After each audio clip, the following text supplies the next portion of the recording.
Welcome back to my YouTube channel guys. तो आज के इस लेक्चर में हम लोग सॉल्व करेंगे फिफ्थ क्वेश्चन को, जो है move all the negative element to one side of the array.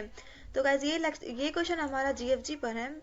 तो ये क्वेश्चन क्या कह रहा है, an array contains both positive and negative number in random order, rearrange the array elements so that all negative numbers appear before all the positive number. तो ये question क्या कह रहा है कि हमारे पास एक एरे है, उसमें रैंडम ऑर्डर में हमारे पास पॉजिटिव और नेगेटिव नंबर्स हैं, ठीक है। और उसको अरेंज करके हमें क्या करना है, ऐसे अरेंज करना है कि जो हमारा नेगेटिव नंबर है वो स्टार्टिंग में है, मतलब फर्स्ट में है, और पॉजिटिव नंबर जो है वो लास्ट में है। तो let's pick this example and try to solve this. तो ये हमने पिक किया यहाँ पे, और यहाँ पे हम ले आते हैं इसको। तो ठीक है, इसको थोड़ा बड़ा करते हैं। तो पहला अप्रोच तो हमारे पास ये आता है कि हम इसको सॉर्ट कर लें, ठीक है। तो सॉर्ट करेंगे तो सबसे पहले हमारे पास ये आएगा माइनस का 12, फिर माइनस का 13, माइनस का 5 और माइनस का 7 एंड माइनस का 3 और फिर लास्ट में माइनस का 6। और उसके बाद आएंगे हमारे सारे पॉजिटिव नंबर्स। तो ये है हमारा 11, 6 और 5, ठीक है। तो सॉर्टिंग का जो टाइम कॉम्प्लेक्सिटी होता है वो n log n होता है। तो हमें क्या करना है, हमें इससे कम टाइम कॉम्प्लेक्सिटी में करना है, ठीक है। तो लेट्स ट्राई टू अप्रोच। तो हम सेकेंड अप्रोच से सॉल्व करते हैं, ठीक है। तो इसमें हम क्या करेंगे ना, हम सिंपली यहाँ पे एक स्टार्ट वेरिएबल लगाएंगे और यहाँ पे लगाएंगे हम एक एंड को, ठीक है। तो हम क्या करेंगे, दोनों को कंपेयर करेंगे और स्वैप करेंगे। मतलब हमें यहाँ पे अगर कोई पॉजिटिव नंबर मिलता है और इधर कोई नेगेटिव नंबर मिलता है, तो हम क्या करेंगे, सिंपली इसे स्वैप करा देंगे और स्टार्ट वाले को आगे ले जाएंगे और एंड वाले को पीछे ले आएंगे, ठीक है। तो मैं इसको बोलती हूँ स्टार्ट, ठीक है, और ये बोलती हूँ इसको एंड, ठीक। तो यहाँ पे मैं कंपेयर करती हूँ फर्स्ट स्टार्ट को और एंड को। तो यहाँ पे हमें क्या मिलता है कि स्टार्ट वाला जो है वो लेस देन 0 है और एंड वाला जो है वो भी लेस देन 0 है। तो मैं सिंपली क्या करूँगी, इसको स्टार्ट को आगे बढ़ा दूंगी, ठीक है, और फिर से कंपेयर करूँगी 11 को माइनस 6 से। तो हमें क्या दिखता है कि ये 11 जो है वो ग्रेटर देन 0 है और ये माइनस का 6 है वो लेस देन 0 है, ठीक है।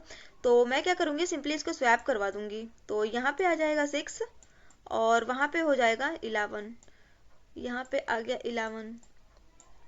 फिर मैं क्या करूँगी, इसको पीछे ले आऊँगी और इसको आगे बढ़ाऊँगी। फिर से कंपेयर करेंगे इसको और इसको। तो ये हमें क्या मिलता है कि ये भी माइनस लेस देन 0 है और ये भी लेस देन 0 है। तो सिंपली मैं इसको आगे बढ़ाऊंगी और फिर से इससे कंपेयर करूंगी। तो ये है मेरे पास माइनस का 5 और ये है माइनस का 3। तो फिर से ये दोनों 0 है, लेस देन 0 है। तो मैं क्या करूंगी, फिर से इसको आगे बढ़ाऊंगी और फिर से कंपेयर करेंगे इससे और इसको। तो इसमें क्या है कि ये है ग्रेटर देन 0 और ये है लेस देन 0। तो मैं इसको और इसको स्वैप करवा दूंगी, इसको आपस में स्वैप करवा दूंगी। तो ये आ जाएगा यहाँ पे माइनस का 3 और ये हो जाएगा 6, ठीक है। तो फिर से मैं क्या करूँगी, इसको आगे बढ़ाऊंगी, मतलब पीछे ले आऊँगी और इसको आगे बढ़ाऊंगी और इन दोनों को फिर से कंपेयर करूँगी। तो इसमें हमें क्या मिलता है कि ये वाला जो है वो लेस देन 0 है, ये वाला लेस देन 0 है और ये ग्रेटर देन 0 है। तो इस केस में हमें कुछ नहीं करना, इस केस में हमें सिंपली इसको आगे बढ़ाना है और इसको पीछे ले आना है, ठीक है। तो यहाँ पे हमें क्या दिख रहा है कि जो स्टार्ट और एंड जो है ना वो एक दूसरे को क्रॉस करे। तो इस केस में हम अपने कंडीशन को स्टॉप करवा देंगे, ठीक है।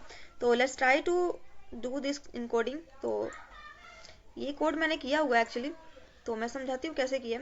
तो यहाँ पे मैंने एक स्टार्ट लिया है और यहाँ पे एंड लिया है। एंड वाले को मैंने लास्ट पे लगा रखा है, एरे का जो साइज है लास्ट वाले पे, ठीक है।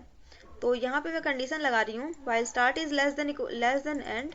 तो यहाँ पे मैं चेक कर रही हूँ, अगर स्टार्टिंग वाला जो है वेरिएबल एरे का स्टार्ट फर्स्ट वाला जो एलिमेंट है और लास्ट वाला जो एलिमेंट है वो दोनों लेस देन 0 है, तो उस केस में मैं सिंपली स्टार्ट को आगे बढ़ाऊंगी और फिर से चेक करूंगी कि अगर स्टार्ट वाला ग्रेटर देन 0 है और ये एंड वाला जो है वो लेस देन 0 है, तो मैं इस केस में सिंपली स्वैप करवा रही हूँ और स्टार्ट को आगे बढ़ा रही हूँ और एंड को पीछे ला रही हूँ।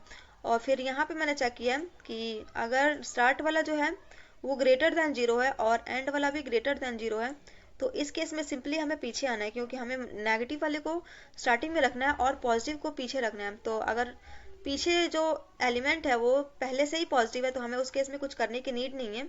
तो उस केस में हम सिंपली पीछे आ जाएंगे, मतलब एंड को माइनस कर देंगे 1 से। और अगर ऐसा कुछ नहीं है तो सिंपली हम क्या करेंगे, स्टार्ट को आगे बढ़ाएंगे और एंड को पीछे ले आएंगे। तो let's try to run the code. तो यह हमारा एक्सपेक्टेड है इनपुट आउटपुट, और इसमें हमारे टाइम कॉम्प्लेक्सिटी हमारे पास आती है बिग O ऑफ 1, और स्पेस कॉम्प्लेक्सिटी हमारे पास कांस्टेंट होगा क्योंकि हमने यहाँ पे सिंपली 2 वेरिएबल का यूज़ किया। ठीक है, तो if you like the video please do consider to subscribe my channel and या